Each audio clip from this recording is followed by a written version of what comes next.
We're gonna keep going. But Abraham just kept believing God. Abraham kept believing God. Okay, and let's keep going.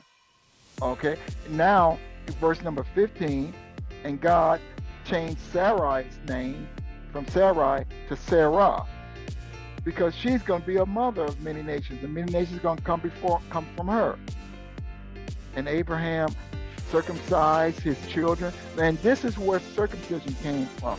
Circumcision was God gave Abraham the covenant of circumcision so to the male children. So as a token, and circumcision was a covenant or token that this is a holy people and they have an agreement with God.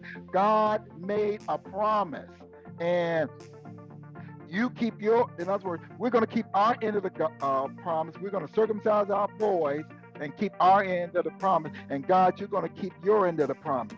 You see, God gives promises, and it's you. We have to do our part of the promise, and God will do His part of the promise.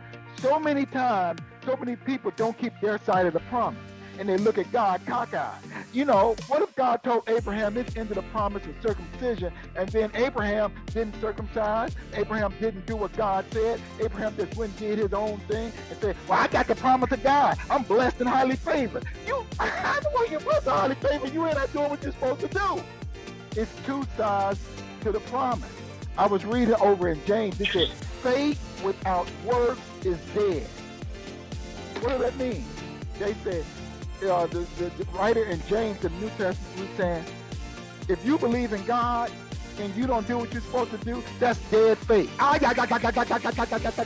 In other words, he was saying how Rahab, the harlot, when Joshua sent the spies out to Jericho, she had work. She hid the spies.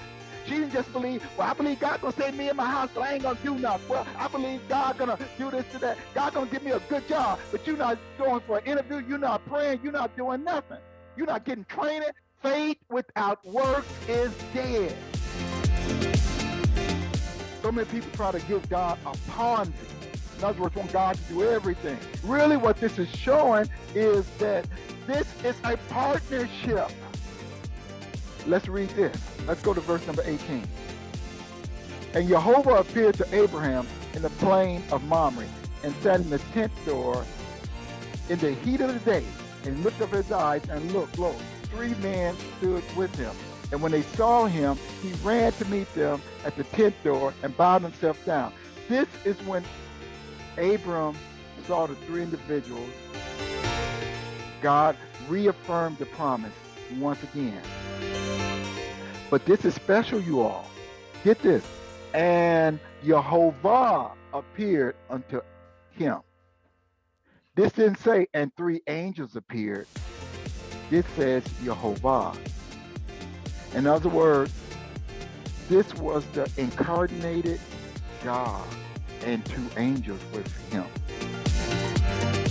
Who was this that appeared to Abraham besides the 2 angels? You remember when Abraham bargained for the souls because God said he's going to destroy Sodom and Gomorrah, and he said, if it's 50, God, will you destroy the righteous with the unrighteous? Far be it from a judge of the whole earth to do wickedly. And Abraham who was Abraham bargaining with? This was more than likely the incarnated God or the Son of God that Abraham was talking to right here.